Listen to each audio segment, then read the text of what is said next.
free. And we're live, back with the Beef and Barnzy show on what's kind of turned in worldwide as a Manic Monday. As always, my esteemed co-host, Beef Stew. It's a crazy world we're living in right now. Yeah, it's really sad. I don't really know that I've got the right words, and it feels like anytime we end up saying something, we make the situation worse. So I just went with we went with John Lennon on the board today. Imagine's one of my favorite songs. So hopefully the craziness will stop sometime and we can all get on the same page, because it is very scary at the minute. It really is. There's a lot of stuff going on, and tough to distinguish between protesters and rioters and thieves and I think the right thing's been done. They've arrested the offending officer and charged him and his 3 people with him, and it's a sad event. I wish it didn't have to happen. It didn't, that it felt like people that we weren't in a situation where it's happened too often. So, yeah, to say the least. Well, moving on. Hopefully we can give you you the viewers a 1 hour break from some of the madness. Constant news of people breaking things and basically just people being unhappy with how things are right now in the world. And I don't know if we could come up with 2 better guys than these 2. They're about as squeaky clean as they get. I first met these guys at Team USA trials while they were maybe just out of college, but not yet on tour. And it was obvious that they were going to be on tour before too long. And I think the first one we'll bring on, he's a 2-time collegiate All-American. He graduated 2016 from San Jose with a degree in mechanical engineering. No dummy here. Junior Team USA in 2014, 2 years on the adult team. He also won the Junior Gold Championship a few years ago, 2013. He is, I'm sure he would tell you, the better half of the Tang brothers. Friend Darren Tang. Hello. Hello. How are you? Good. How are you guys doing? Wow. We're doing really well. Are you gonna have a giveaway on our show? You want me to? No, I'm just you are the king of the giveaways right now. So I just thought I'm just doing what I can to give some people something to look forward to during all this. So yeah, it's you've almost invented a new space for bowling. You were very lonely over there for the first month, I would say, but it seems like it's really starting to pick up for you. Yeah. It's been pretty well. So started streaming on Twitch back in November, so a little bit before we went on tour. Brad and Kyle actually helped out a lot with their YouTube channel and having everybody in the house letting me shout out my channel and things like that. So it's kind of blown up a little bit, and it's going well. Well, without further ado, we'll bring in your partner in crime, so to speak, Chris. He will upgrade the aesthetics of this telecast tremendously. He's the 2016 U.S. National Amateur Champion at Team Trials. He's a 3-time Collegiate All-American. I'm sure he'll remind Darren that's 1 more time than Darren was. He won the gold and the silver in the 2012 World Youth Championships. He has an accounting degree from Notre Dame of Ohio, and he's been a 3-time Team USA, 2-time Junior Team USA member, and he is the C part of DMC. Chris Vi. Yo, what's up, guys? Thanks for having me on. And my Atom Splitter teammate. So yeah, can't forget that. Yeah. So, Chris, you have a Twitch channel as well? Yeah. So I started about a month ago or so. Obviously kind of inspired by Darren, and it's just pretty cool to kind of give back to the community. And I think it helps that, I'm kind of not necessarily the East Coast, but I'm at least the Eastern time zone. It's where I kind of take over the afternoon shift, and then transition, and then Darren's on for the late night on the East Coast at least. So it's kind of gives something for everyone to watch for pretty much a good part of the day. So for the old folks out there like myself and Chris, maybe you can give us a idea of what Twitch is. Like, how is it different really from the other platforms? What's your audience type of deal? I'll let the Twitch pro take that one. I don't know if you can call me a pro, but I think it originally started as a gaming platform so that you could watch basically people play video games. And it's kind of evolved into really an anything platform now, where you can stream things like in real life where you're outdoors. I try to stream on tour sometimes when we're just hanging out at the house. That's pretty much it. It's just another live stream platform that was originally made for gaming. So if people want to go on and follow you guys, how does that work? Because I know that the subscribers are a little different with Twitch than they are with say Facebook or Instagram.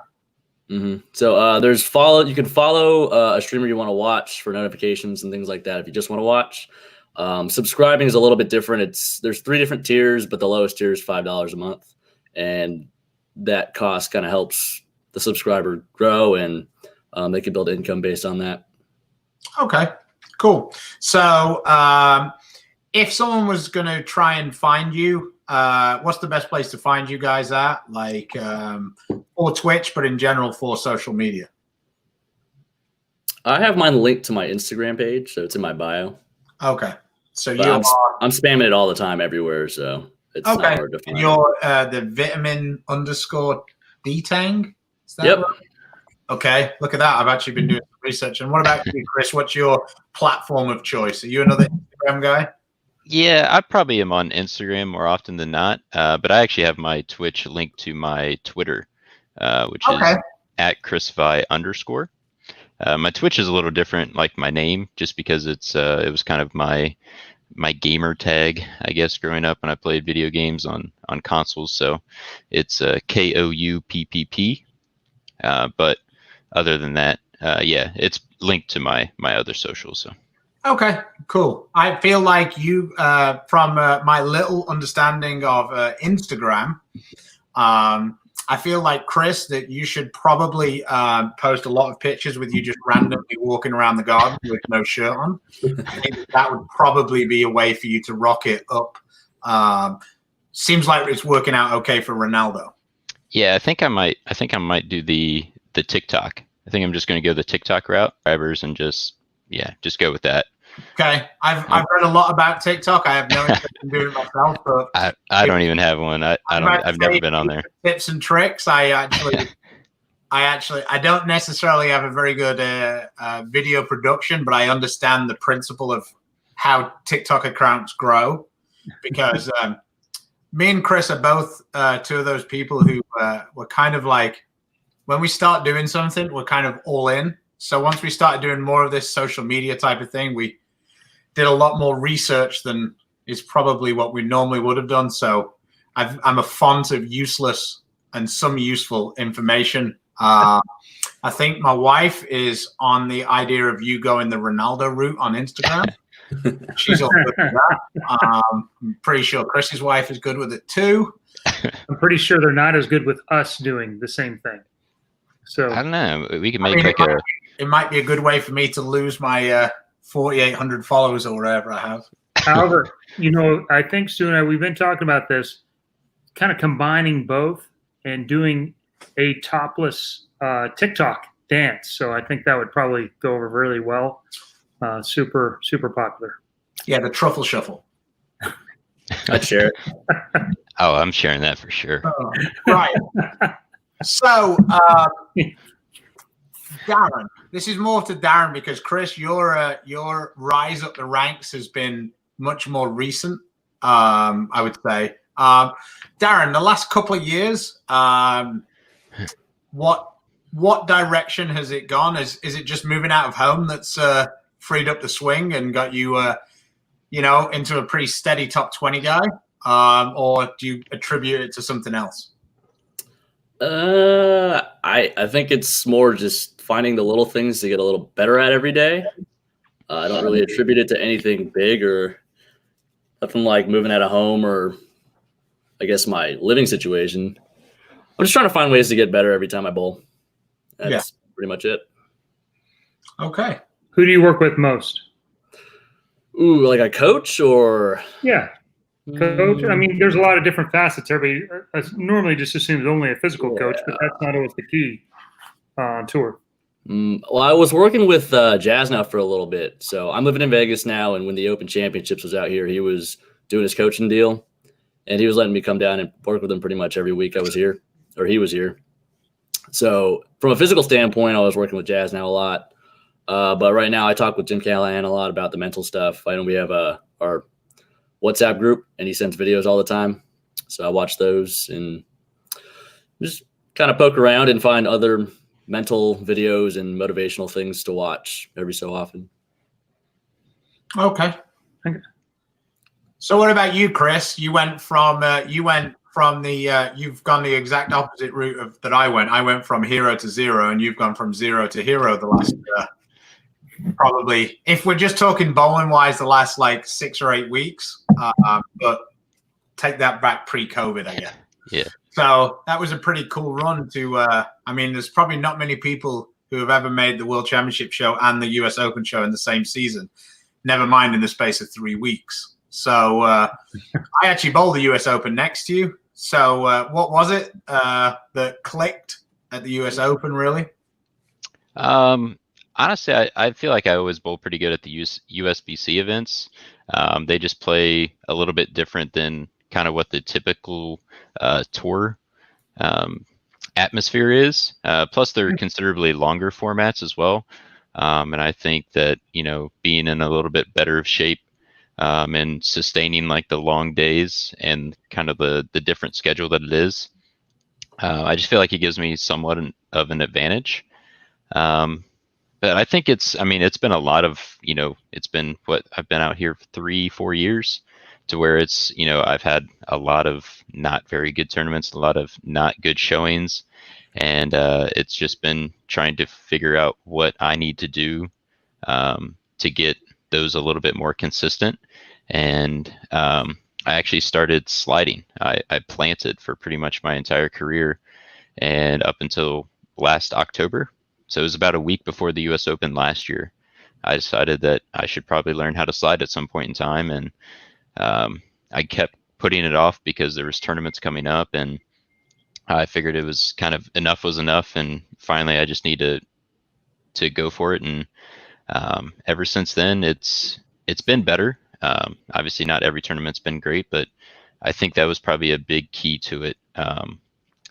Ball speed, kind of control, and I think that's been my biggest key. I've always thrown it pretty hard, so being able to kind of slow it down and control the lane a little bit more. Did sliding help you do the ball control part, or did it create something else? I think it created a little bit more of a flat spot, which helped obviously with consistency and accuracy, but not getting as steep into the lane. Which also helps, the ball doing the same thing, more consistently. But it definitely helped with the ball speed control as well. I'm able to throw it a little bit slower than I used to. It's funny you should bring that up because I was hoping that you were going to bring that up because I've actually got footage from the Bradley here on the inside bowling. Hopefully Flanagan won't call a copyright on me here, but this was 2016, the Bradley final. So people can kind of see what you were talking about.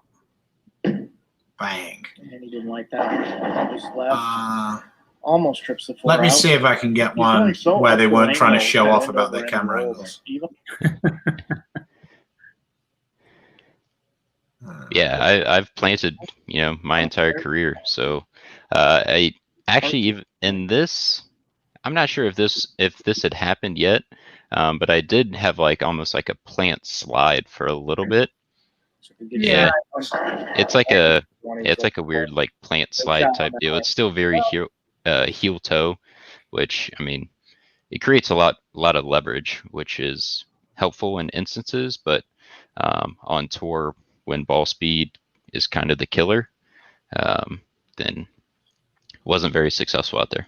So for the guys who wanted to see what it looks like now, we've got some actual follow-up questions to this, but there's you being introduced at the World Series. You guys are prepared for this. I like it. Oh, yeah. Yeah. Hello. Hopefully this doesn't... is it flicking on your end as well? A little bit. Okay. Oh, let's just... Maybe we can get through one shot and I'll reload the page. I actually had it stored up so we didn't have to listen to the 20 minutes of nonsense from Randy and Norm and whatever.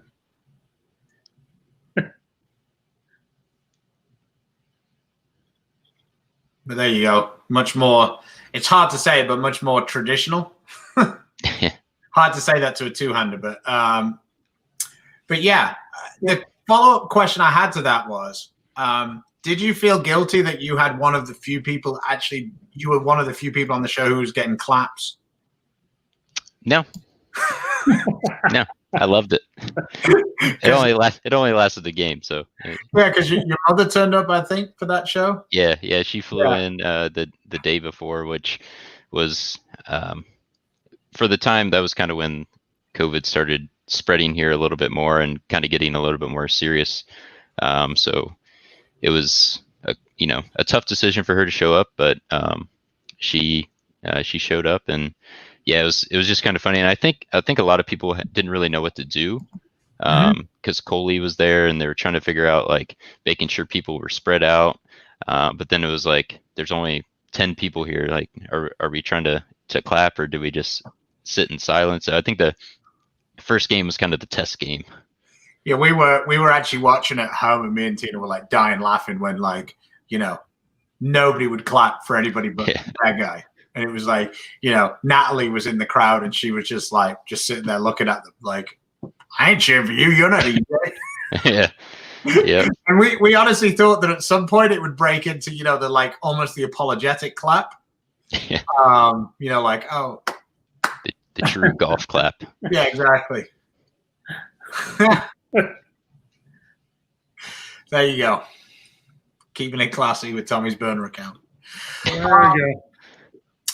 Yeah. So talk about that atmosphere. That must have been a very odd situation, to say the least.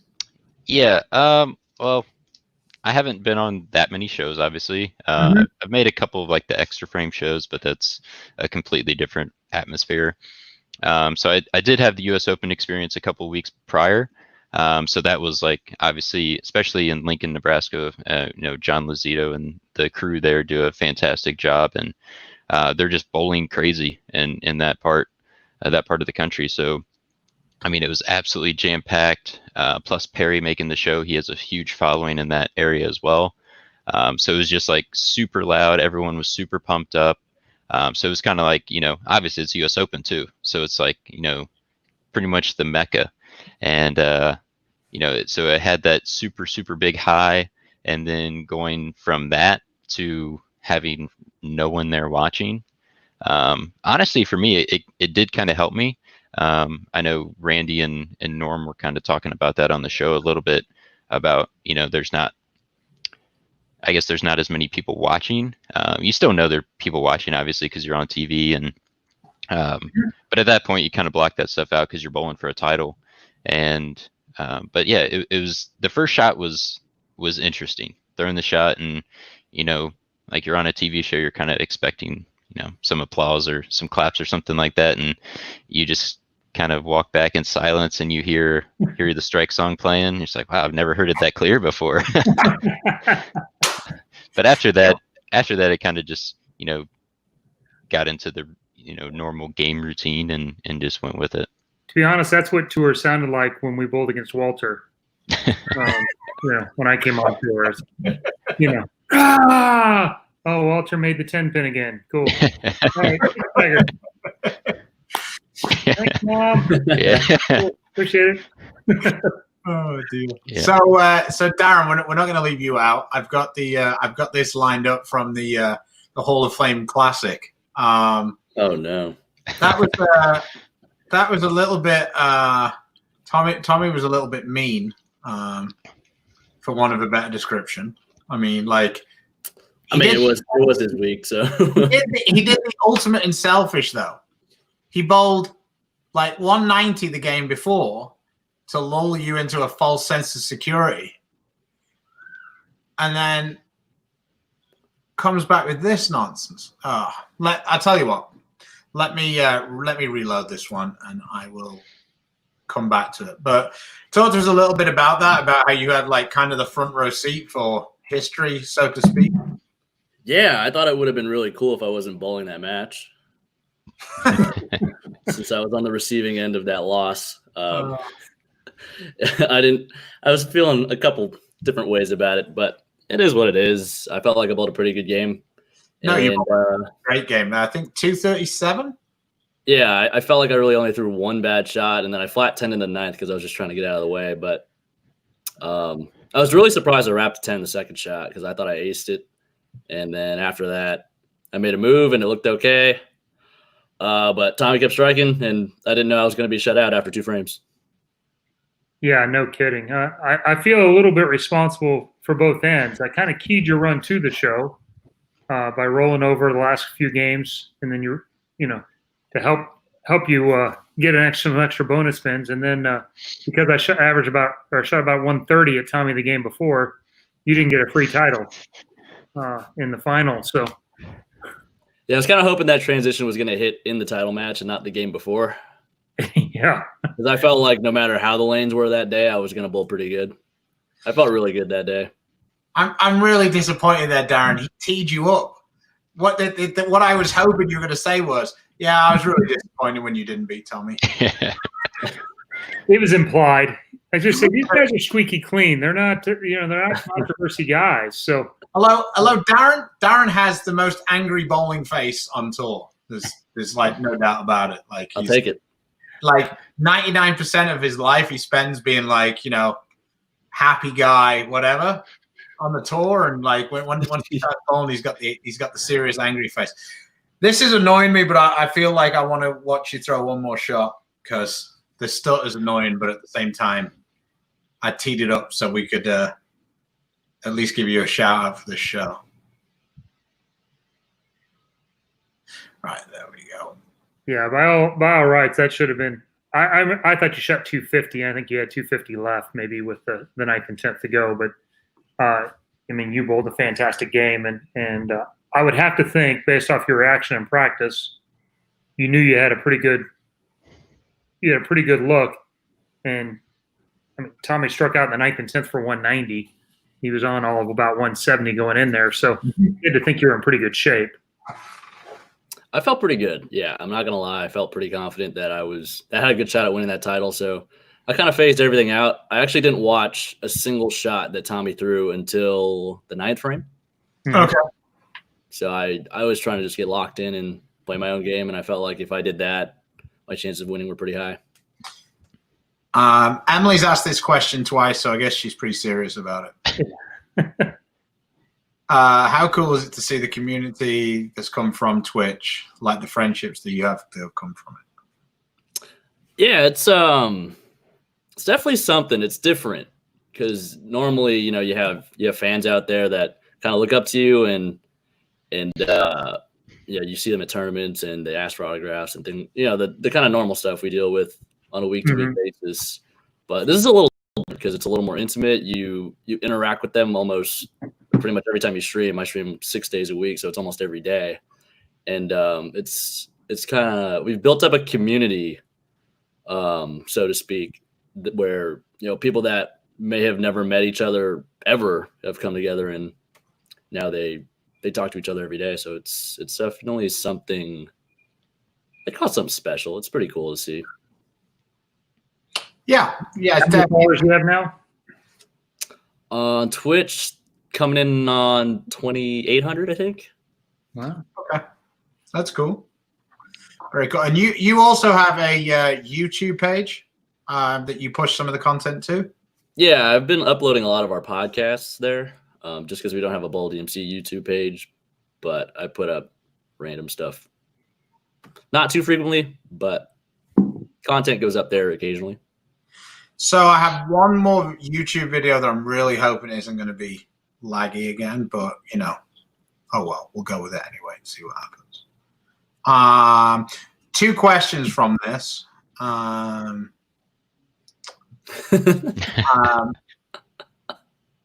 low was the rim? It was either, I think it was 9 feet. I was about to say it ain't 10 feet, bro. No. Like I just saw an Asian midget almost dunk it. So, and then Kyle Sherman, like I don't know what Pfeiffer's doing. He's just randomly running around in the background. I mean, I understand, but I'm confused because I thought it was shirts v skins, and then Pfeiffer's wearing a black shirt. So yeah, he definitely didn't want to take his shirt off. No. And then it was Asians against whites. Was that how it went down? I actually think that's what it was.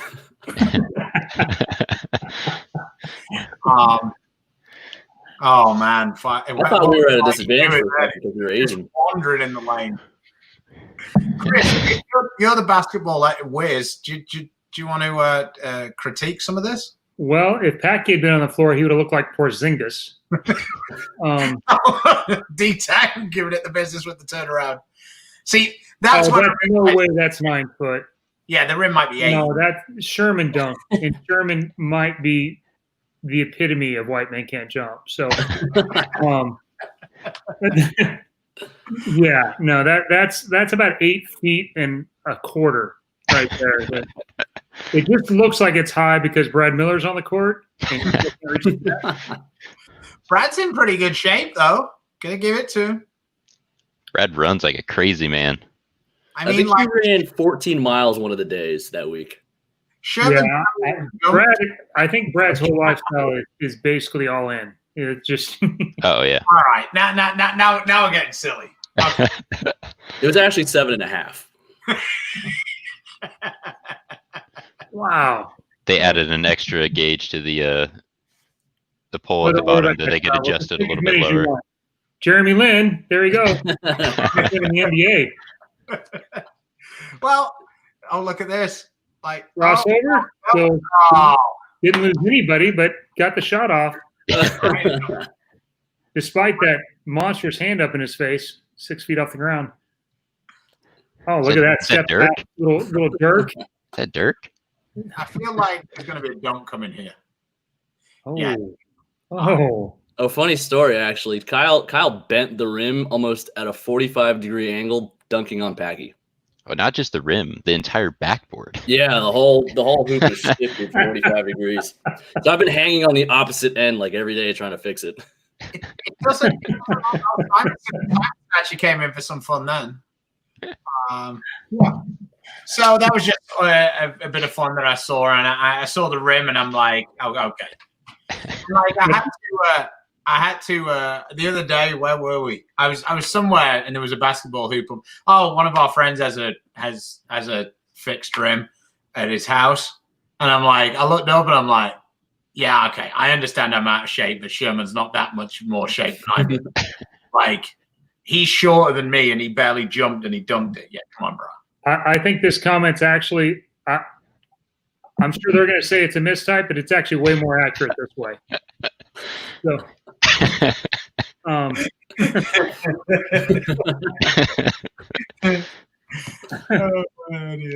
oh boy. Yeah. Yeah. Well, I'd never seen the 5'7" and under league. That's cool. That's it's pretty fun to try sometime. It's a new addition to the 3v3 league. So, have either of you guys been bowling? I bowled 3 times during this lockdown, stay-at-home order, whatever you want to call it. Yeah. Not as bad as I thought, but definitely not good. I've been texting a little bit with Frankie, and he hasn't been enjoying his first couple of sessions back, shall we say. He said, I didn't think it was possible, but my rev rate got lower. He said, the only problem is my rev rate's lower and I now can't hit a target to save my life. I'm like, I tried that for a while after back surgery. I can tell you it's not profitable, nor is it very fun. So. He said that he sent Callahan a video more to say that he was like back at it from his first session. And Jim like broke him down like, you know, dude, just quit pulling it down from the top, blah, blah, blah. Frankie's like, I was just happy that I was able to let go of it. He had to put like 6 pieces of tape in his thumb hole, and yeah. Well, we have a good question. We do have some great fans, and they come in with some great questions. And so far, we can tell you guys are nice because there's been virtually no shade thrown your way. But who's got the most raw talent in the house? Mikey. Bowling and basketball, or just? I don't know about basketball. Raw talent. I mean, I haven't seen Chris. I've watched Mikey do pretty much everything all his life, and he picks everything. He's like a sponge. It's disgusting. So, except practice, he hasn't really picked that up like a sponge. No, because he's got the talent. He's probably done the most practice out of the three of us since the quarantine's gone down. Oh yeah. Yeah, I've only got one practice session in. So has his fiance been getting the whip out? You know, get back out there. You better hear the crack from here. Yeah. I feel like that was pretty much a record for you guys being on any form of one of these videos. We got to 31 minutes before we started cracking on Mikey. I mean, I thought it kind of started with the sign behind Barnes. Well, that was just to say he wasn't here. Yeah. We wanted to be the first show tonight. Is this the first one you guys have done without the 3-headed monster? Probably. I think so. Yeah. Although, to be fair, when Mikey's there, a lot of the time he doesn't say a thing. His picture's just in the corner. Like Callahan or he's in the bathroom. Yeah, Callahan was on with you two, and I watched probably about half an hour of that one. Callahan's like, Mikey, you gonna give us something here? Yeah. Say a word, bro. Yeah, during our podcast, Mikey's usually cooking dinner. Yeah. Yeah. What's Mikey's degree in? Psychology. Wow. Interesting. You guys have mechanical engineering, accounting, and psychology. Yeah. We're well-rounded. I have to say, I'd have thought between you could have worked out that this bowling thing wasn't necessarily the right idea. Yeah. Trust me, my plan graduating college was not to be on the PBA tour, but look where we are now. Mine was a backup plan.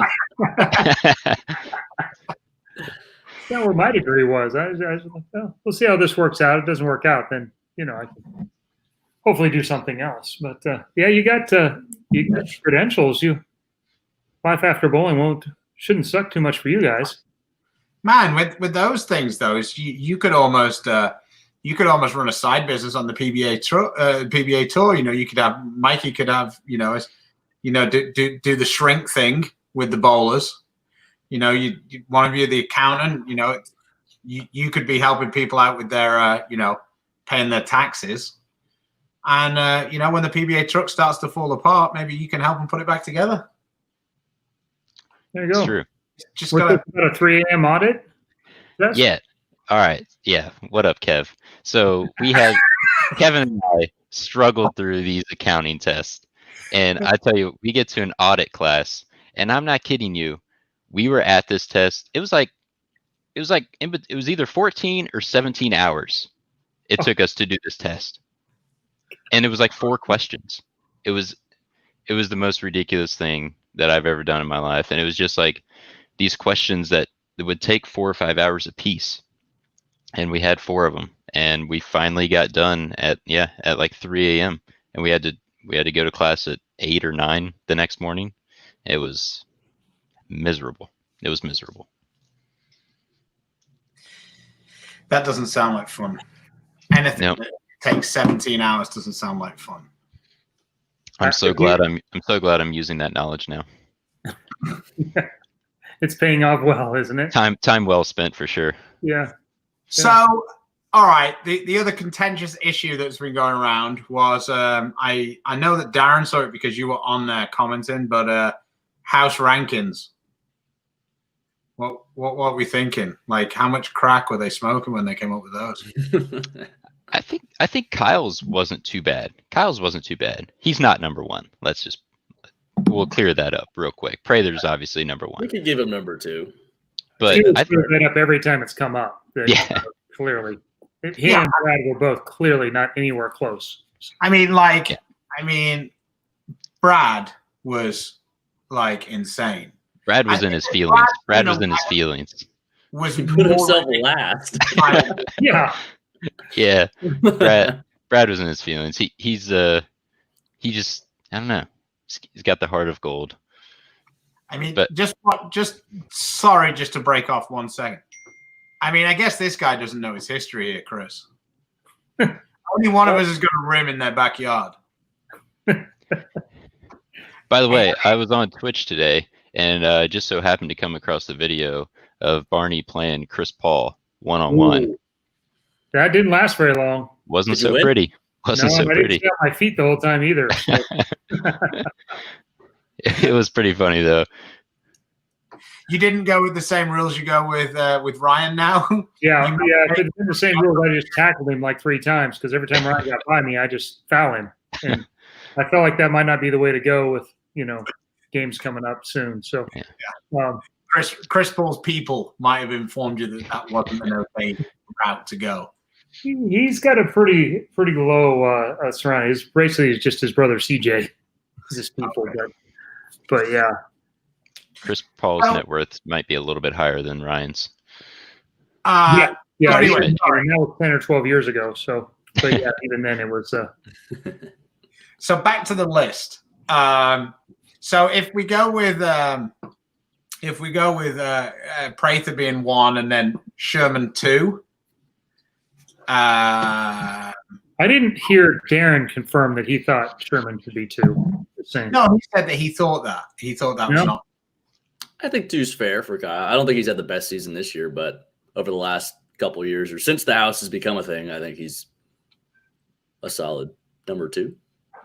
You're not hard. It's tough to say because I feel like we're all really close. So you got to be really nitpicky. Well, to put people in certain positions.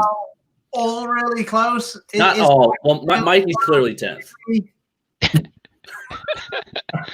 Now I wish he was here right now. I wish he was here now. This ruins it. Yeah, we got Prather up here. We got Pfeiffer down here, and then it's kind of gets a little closer in the middle. I feel like from how it's been going in recent times, like it feels like Prather's definitely 1, Pfeiffer's definitely 11, and Mikey is probably a 10. Yeah, and then it becomes fairly interchangeable. Packy could go anywhere from 2 to 9, based on what the pattern is. Because if it's walled, then he's a solid 2 or 1. As he could even be 1 if it's walled. Yeah, he could be a 0. My man strikes. He could be a 0. Like I just want ball. But yeah, no, I it was funny because when I heard them doing it, I'm like, oh, this will be great. We could break this down on one of our shows. And then Frankie had them on his show. So then I was like, I had to tee Frankie up for it because Frankie's brilliant with that stuff. I don't know if either of you guys have seen any of Frankie's stuff, like his show, but it's really funny. His humor really is coming out in that. And he's just like, I think that most people didn't really quite understand how funny Frankie is until he starts these things and he goes, we have a question here from Anonymous from Instagram. And then he just runs the guy over and says, what do you think about that? He got billed pretty good. He had Tommy firing in questions from the last 20 years. And he goes, Anonymous from Instagram says, why are you the worst person alive in Puerto Rico?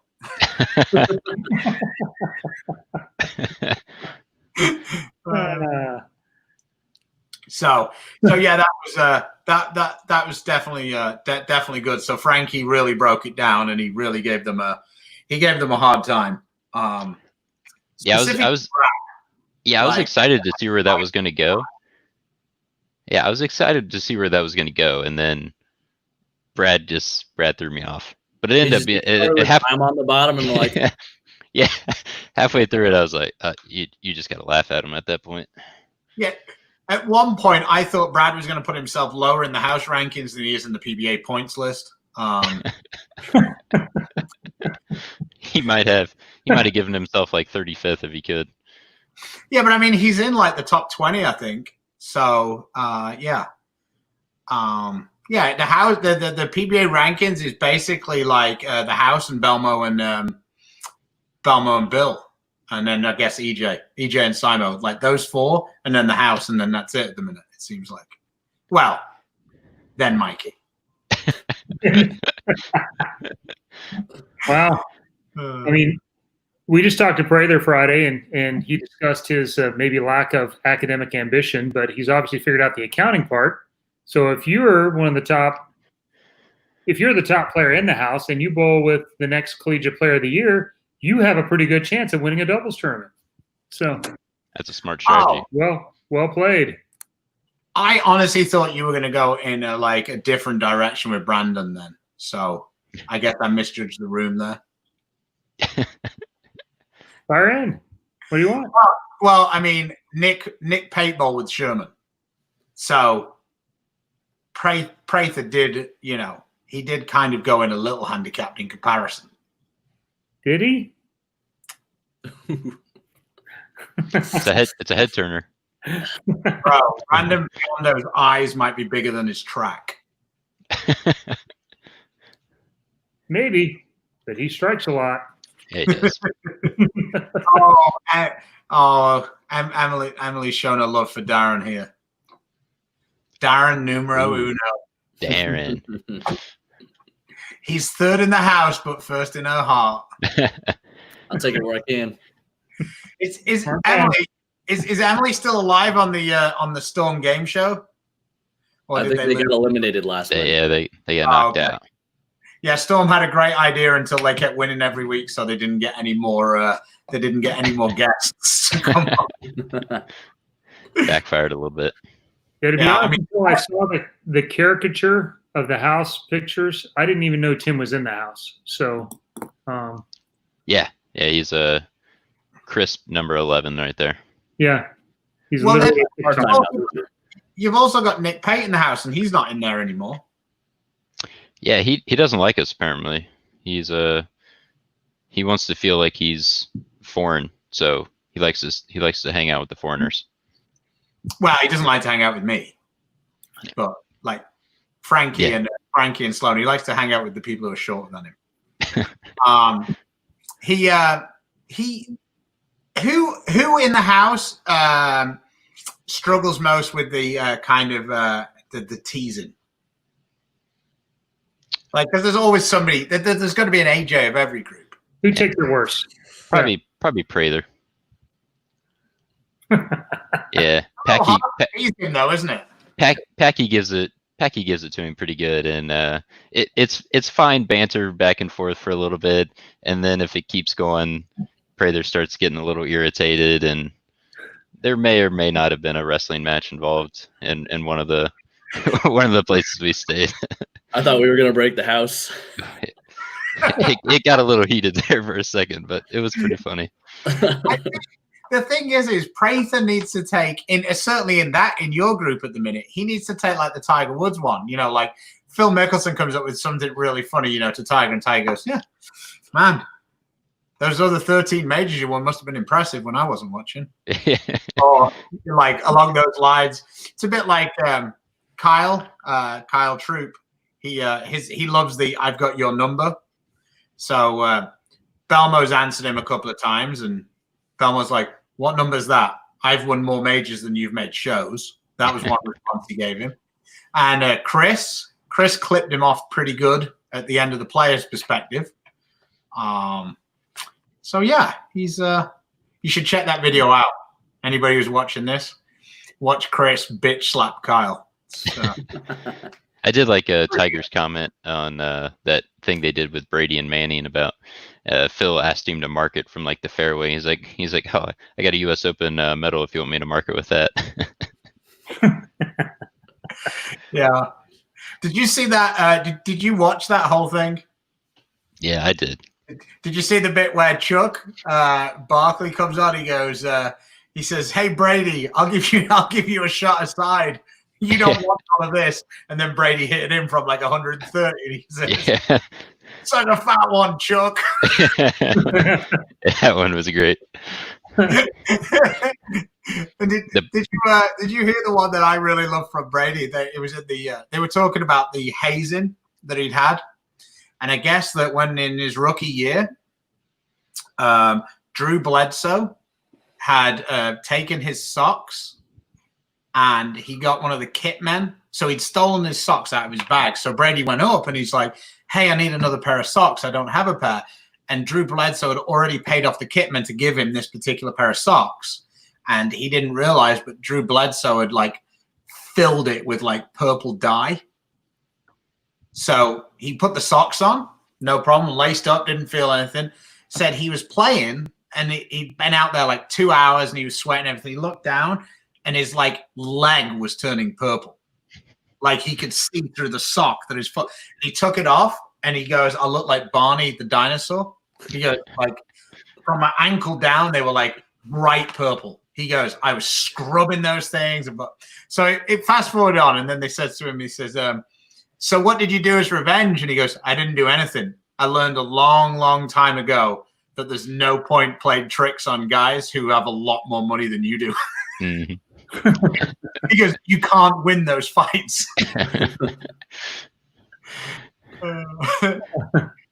Yeah, that whole thing was pretty good. It was pretty cool.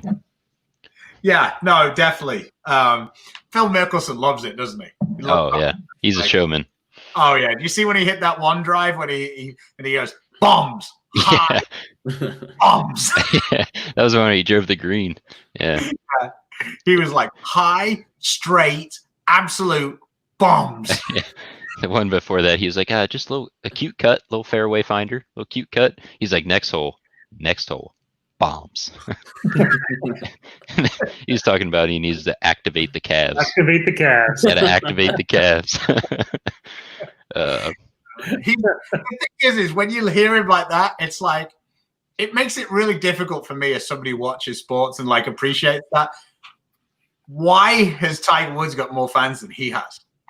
Because like when you watch him and stuff like that, it's just like how can you not root for that guy? I think if there was more mics or more tournaments where they were mic'd up, we could hear him more.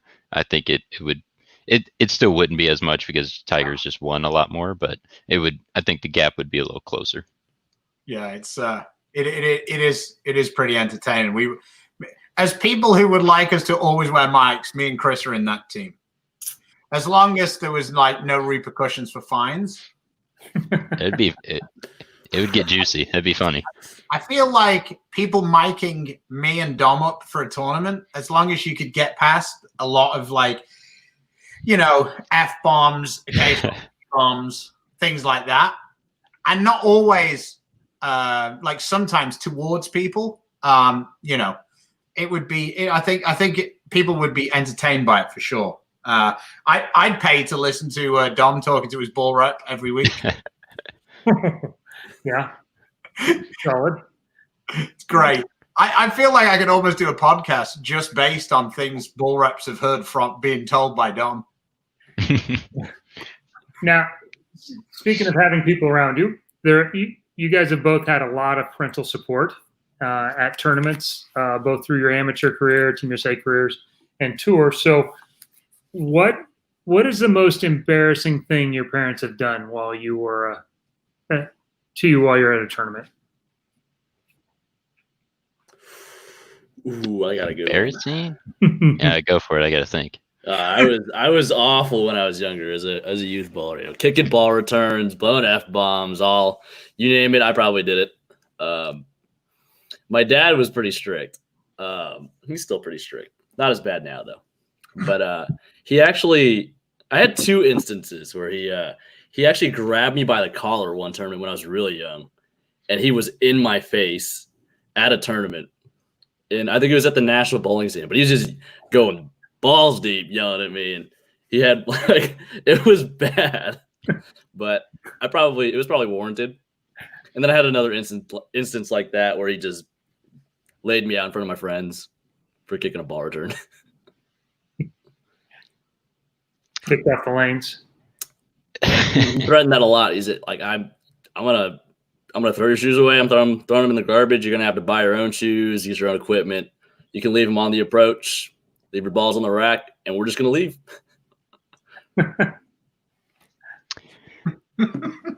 Yeah, I don't know if we've ever really done anything like super embarrassing, but it's been a lot of like I said, when I was younger, had the same young kid attitude, just getting pissed off, and a lot of threatening to pull me out of tournaments. A lot of change your shoes, we're leaving. I'm not going to watch this type stuff. The typical parent stuff, but it's just been it's hard because they're always they've always been super supportive, and they're always traveling to come and watch me, and to turn around and see them walking away because they just don't like how I'm acting. Probably the most embarrassing. Okay, I mean, we're a little disappointed because your dad, he occasionally jumps in the chat over here. Yeah. I was almost thinking about texting Chris to ask him because Chris and your dad get on quite well. I was wondering whether he wanted to pop in with a story for us to at one point, like story time. There's definitely some funny stories about when I was younger. But my dad's a really quiet guy. He's super easygoing, so it takes a lot for him to get upset. He would rather just walk away from the situation. So he's not gonna yell or anything like that. But yeah, there he is. But yeah, there's some F-bombs dropped in the bumper league when I was younger. So had to learn my lesson there.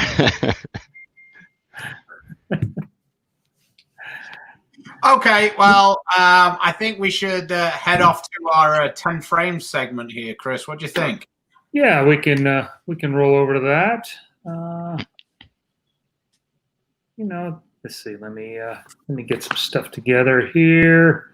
Someone's on my side for extra frame after dark. I think it's a really good idea. That'd be really good. Be like 18 only. Yeah. And to be honest, maybe 25. There you go. 2-year-old F-bombs. Hey. You're using a cheap early goes. Oh yeah. Don't forget the hitting the ball return before I said it. Yeah. Oh yeah. Solid. I like it. Yeah, I mean, I watched the guys in the adult leagues. They did it, so I thought you were supposed to do it. So I throw a shot, turn around, hit the ball return, say the F-bomb. Thought it was par for the course. Just seemed like that was what you did. I mean, that's all I knew. Yeah, fortunately, my mom doesn't have any stories like that. I was pretty much a perfect youth bowler. Obviously carried over into my adult career where just steady as she goes.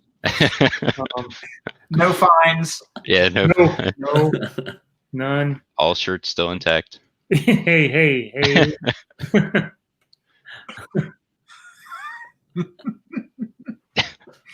Oh dear.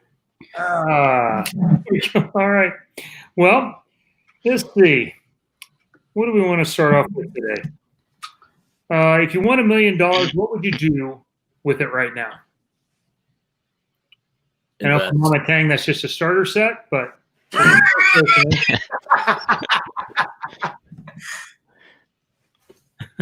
probably invest it. Same. No, that was a great Sorry. question. Yeah, we're Okay. Boring. That's definitely going to make the highlight clips. Cheers. Right. If you could live anywhere in the world, where would you go? Ooh. Italy pre-COVID. Pre-COVID, anywhere would be better than right now. True, but Italy. I'd want to try Japan.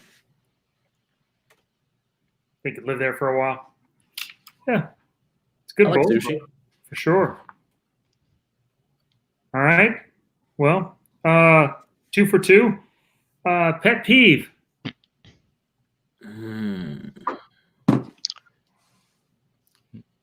I guess like in the house, pet peeve would be like people cleaning up after themselves.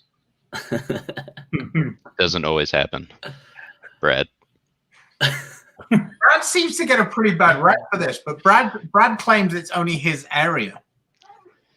Yeah, I guess for the If most the entire part, but house it kind of starts spreading towards if the the end of entire the house is his area, then that's a valid statement. It starts small and just it grows. I'd have to go with loud chewing, because my roommate in college was like, he was a pretty good roommate, but there was one thing that always bugged me. Like if he was eating fruit, it was always super loud. Like he was mashing it in his cheek, and you could always hear it, and it would piss me off so bad. That's a good one. Yeah. All right. If you could pick your own nickname, what would it be?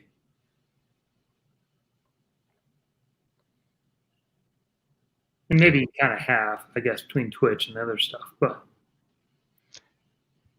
yeah, I don't know. I kind of just like my name. I think it flows pretty well. D-Tang.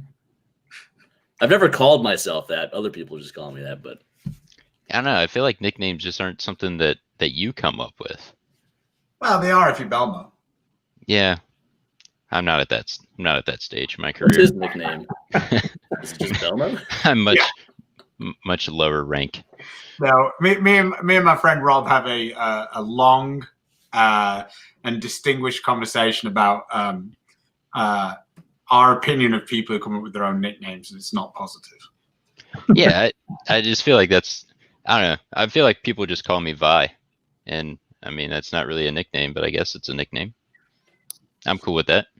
Makes it much easier when we hang out with guys like Barnes, so we don't get confused. Mm-hmm. And Prather, especially when there's 2 of us in the house. It's easier to go by last names. Oh, I mess people up all the time. Like I call you Chris, and I call him Prather. I've never called Prather Chris in my life. Yeah. It's weird how when you first find a guy, that's just how it is, and then that's it forever. Yeah. Like TJ is always called me Vi. Like he hardly ever calls me Chris. And ever since we we started hanging out more so in like 2016 when we started traveling with Team USA. And since then, I think more and more people are calling me Vi. So I'm cool with that. that works. What is your name? It is my name, so I mean, I guess I have to be all right with it. It's a good identifier. Yeah. In England, they may well say Via. Yeah, I mean, I just roll with those, and not too many other people have my last name, so it's pretty distinguishable. Unless you're a lane company, and then it's Via. Yeah, yeah. So maybe they'll sponsor me. Maybe I might have to change my name, but let's see. Name a bowler most likely not to return your text. Zach Hattori. I was going to say, do they have to be on tour? Because if not, it's Zach. 100%. Also, Brad and Kyle are actually really bad at texting back as well. Well, it makes sense. They're not really that good with technology. So yeah, I mean, they're never on their phone ever. No. But yeah, I'll text them. Android phone as well, which is kind of irritating. I don't know which one it is because I've only texted both of them at the same time, but one of them has an Android phone. Brad does. Annoying the way it sends everything into just like it has to be a text message. Then when there's one Android phone, everything's just actually. I'm not sure which one does, honestly. I think it's Brad. Yeah, I think it is Brad. But yeah, I'll go to message him about something like I'm doing for like the house stuff, and like it'll be like an important question, and a day will go by, and it's like, oh, all right, well, I already had to solve the problem myself because no one's responding here. But if you want to play Call of Duty, oh yeah, Brad's all for Call of Duty right now. Instantly answers you. Is that because Rambo Ray called him out as the worst Call of Duty player on the PGA Tour? Did he really? Oh yeah. Yikes. He said, who's the worst at Call of Duty? And he said, Brad Miller, and it's not really that close. Wow. Yeah, he was like, bang. Yeah, when we play with Brad, Jeez. you know, we call him concrete feet because he's not moving around too much. It's more just turning one of these. Rotate. Yeah, that's about it. I remember, just quickly, I remember the first time we met Ray was at the World Series in Reno. And he didn't want to play, and he didn't want to play, and he didn't want to play, right? And then we convinced him he had to play because he was getting abused because he had people playing on his account. So people are like, who the hell has stolen your account, Ray? Get these clowns off and everything like this. So Ray gets like the suitcase out and he puts everything on and puts the microphone on and the headset's on. And I turn to Frankie and go, Ray's not here anymore. Rambo. Just Rambo. He starts complaining about the internet speed and lagging, and then like kills like 6 people in the blink of an eye, and you're just like, I only saw 2 people. How did you get 6 kills? Yeah, when you're used to those pristine conditions, you know that those hotel Wi-Fi's just don't cut it. I said that's why I can't get into it. Don't have a good connection. It's not about ability or skill. It's just Yeah. I don't my want easy my son excuse every being week. in absolutely every game we play, so I just don't start. So. That's I one watched way them. to. I'm halfway familiar with some of the maps, and about the time I kind of figure them out, then they switch to a new update. So that's my excuse for why I don't get into it. So I don't We'll blame go. you. yeah, let's go with that. One shot you'd like back. One shot I'd like back. No regrets. Liars. One of like pretty much any of the shots that I threw, and at the World Championships in 2017, because I struck maybe 3 times that entire week. Well, That was- we all did though. That was a rough week there. That was a rough week, but it ended up being all right. So, you guys bailed me out there. You threw shots in the championship match. I did. Yeah. You guys must be really young because everybody who's over the age of 30, it's like burn retinas. And then over the Oh, age of 40, it gets hard because you're just trying to remember which one of the 8 or 9. you know. I'd probably go with the 2016 collegiate singles. I'm pretty sure that was mine to win, and I just gave it away. I can't really identify one shot because my last 3 frames, yeah. One of those. Yeah. The only way really to avoid one of those is basically just not make very many finals. Yeah, see, that's what I've done in my career. So I haven't really had too many embarrassing moments because I just haven't been there. So it's easy. Yeah, when we have that segment and Chris answers, most people are on the show go, that wasn't the one I expected you to choose. I know my place. Dumbest way you've hurt yourself. Ooh, I got a pretty good one. So when I was younger, I went over to the babysitters for the day, and it had just rained outside, but we wanted to go play. There's a little mini playground in the backyard, and they had the monkey rings on it. Well, they were wrapped up because they had mowed underneath of it. Well, for some reason, there was like a small piece of concrete underneath that part of the swing set, and they were wrapped up, so obviously like they were still wet. And I was young, so I tried to like jump up there and like unwind them. Well, I grabbed them and they were wet, so I slipped and fell, and like somehow landed face first onto the piece of concrete and broke my nose, and that was not a pretty sight. So it looks like it healed up okay. Yeah, I mean, damn it! I had to have some little plastic surgery to sew her back on, but other than that, it seems to be all right. I do have one more video that I wanted to show you guys. So, Darren, do you have an answer for this question? I do. It's pretty stupid too. So I used to work at a pro shop back home at Seabowl in Pacifica, and my dad was really stressing wearing safety goggles when cutting or when drilling. So I was cutting plug down, and I didn't have a pair of safety goggles, but I had a pair of sunglasses. So I was like, oh, put the sunglasses on. So turn the press on, and for whatever reason, I was reaching for something, and the sunglasses kind of messed up my depth perception. And I have the scar on my finger. I touched the bit while it was spinning, or my hand hit it, and it cut my finger open. I bet that bled. A little bit. Yeah. I couldn't even feel the pain at first because it was so instantaneous. So I went to the bathroom, washed it out, and when I started washing it out, I went, "Wow, this hurts." Honestly, it sounds like it didn't end up that bad. Like that could. It wasn't that bad. That could have been like a finger. A 4-digit hand. Yeah, that could have been way worse. So, Chris, I've got this one video that I really wanted to get in. Should we wait? Should we do it? It's got more, but we can do the video. Let me find it. Here we go. So it was I don't know if any of you have seen this. Here we go. The PBA bowler most likely to be named sexiest bowler alive. Oh, Jesus. Yeah.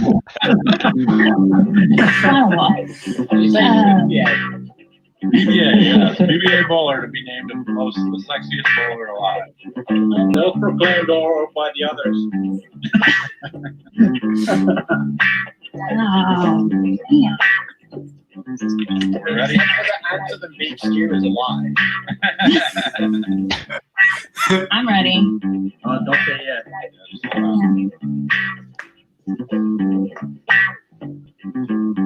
Frankie, good? Yeah. Good. Is this all time or is this Well, like right now. Yeah, mine would be good for all time. Just remember that bit. Frankie, start talking across the table. All right, Kayla, what'd you say? I said Francois, honestly. Wow. Oh, Frankie. Oh, man. Sexy. All right. Okay, you lost. Well, Daria, what do you think? Well, I said Chris Maya. Chris, all right. Got the name wrong, but it counts. Yep, dude. Stewie, did you say yourself? Oh, he's. Oh. Yeah. Okay. You All are right, having similar tasting, guys. Yeah. I was about to say no, but I was like, okay, I will put Chris Maya. See, so Dara's choice was me or you, Chris. Yeah, I mean, I see it. Wow, that's crazy. Popular choice. I guess. Say. Maria. This is I don't know. lamest answer My husband ever. is next to me, so I. Oh. No, I wrote my husband, but I. That's Lame. cheating. Man. Come on, really? Who would you really say? I don't know. I'm sweating. I cannot even think. All right, we'll move on. Jesper, what do you think? Oh, Apparently, my man. Dude, man. Teammate. I don't agree, but okay.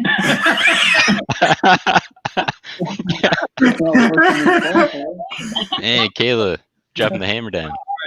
Frankie, did you say yourself? Well, Chris Meyer would have been the obvious answer, but I went with a little ballsier, and it paid off. Nice. So that was just a little bit of fun when we were on the Bowler X match games the other day. I felt like you'd probably get a little bit of a kick out of seeing that, and I like the fact that Frankie said that someone said, "Is this current or all time?" And Frankie said, "I think my answer will stand the test of time." That's funny. Here we go. My wife from the other room. And say, I guess you and your wife have the same taste in men as well. Guess so. All right, who's the best trash talker on tour and in the house? Ooh. In the house, I would say Packy. Oh, yeah. I would throw Mikey in that category too. It's a toss-up for me. On tour, Trash talker.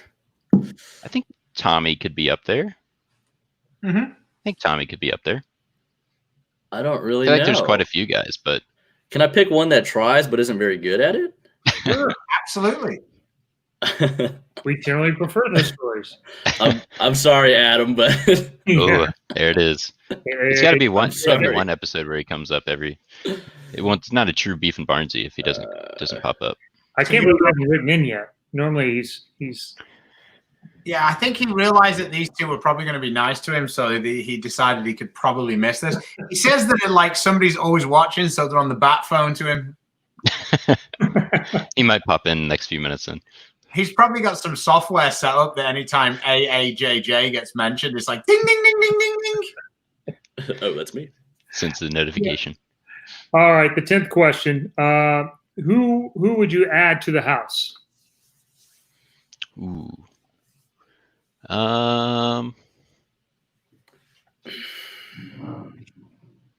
Who would we add? Zachatori. Because that's probably who's going to be added in 2022. If the house is still a thing. Yeah, that'd be a good one. Off the top rope. What does Mikey have to chirp about? We'll find something. I would probably. I don't know. Probably someone like Simo. I like Simo. So the obvious, follow-up to this is, who would you replace? Who would we replace? Yeah. Somebody comes in, somebody's got to get out. So I think the easy answer would be Tim, just because he doesn't bowl very much. Tim would probably remove himself for the next person. Yeah, but let's take people who actually want to still be on tour. Yeah, so we're kicking Nick out. Okay. He doesn't want to be with us. We don't want him. Fair enough. Yeah. Plus, his feet don't smell very good. Oof. All right. Tough one. Well, he does bring some funny moments to the house, though. So 10 frames with DMC. So. Okay, guys. Well, thanks for joining us. Thanks for having us. Time. If there's anything you want to plug, the mic's yours. Twitch.tv/Coop and Vitamin D Tags. See you there. There you go. There it is. Oh, we have our podcast later too in about 2 hours. 3 hours? Is that a Twitch thing, or is that on YouTube as well, or just that'll Twitch? be on Twitch live and then YouTube tomorrow. Okay, so there you go. If my kid reach out, he wants to start streaming too, so he can have 1 or 2 fans watching him play, I guess. But yeah. I'll watch him. Sounds good. Well, guys, I do appreciate you coming on. Once again, thank our sponsors, and they are scrolling across the bottom, and they're basically every ball, grip, and accessory manufacturer ever, along with shoes. So Storm, Rotogrip, 900 Global, Vice, Turbo, Logo Infusion, Coolwick, 3D Shoes, Dexter, Master, and anyone else I may have forgotten. But I think that covers everybody still in business. Wednesday, I think 6 o'clock Central is the time that we decided on. We're going to have a short 30-minute session with me and Chris. The fans can ask anything they want. We'll tease Friday's guest, whoever that might be. And, we'll have a look back at some of our better moments over the last 6 or 8 weeks. And maybe we'll just have guest comments from Chris and Darren's parents, and see if they can come in and add some more flavor to the story today. Yeah, you ain't getting Papa Tang. He's not doing it. I can guarantee you my parents will be watching. Anything bowling related, no matter where it is, no matter what time it is, they're watching it. Stew would be a starter kit if I had access to your mom's cookies on a regular day. So, trust me. After I was drafted, I didn't get a "Hey, welcome to the team" from Bakes. I got a "Hey, does this mean I get cookies for the rest of my life?" So I see where the priorities lead, and it got me drafted, so I'm cool. Yeah, there you go. Chiming in. Intangibles.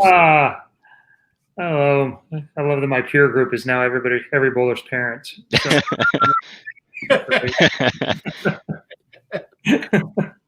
What's your PGA 50 tour? Guys, thanks again for coming on. Check them out on Twitch and on their podcast and their 17 other forms of social media. They are literally everywhere with Bull DMC and the house and everything else. So check them out. They do a great job on a bunch of different ways. If you don't mind, you can go to our YouTube channel, Beef and Barnzy, and click subscribe. And yes, don't worry, for people in my boat, it's free. So until next time, we'll see you Wednesday at 6 for a little short show, and then again Friday we'll have our regular time on. So till then, be safe, stay healthy, get in the bowling center, support local businesses. God bless. Take care.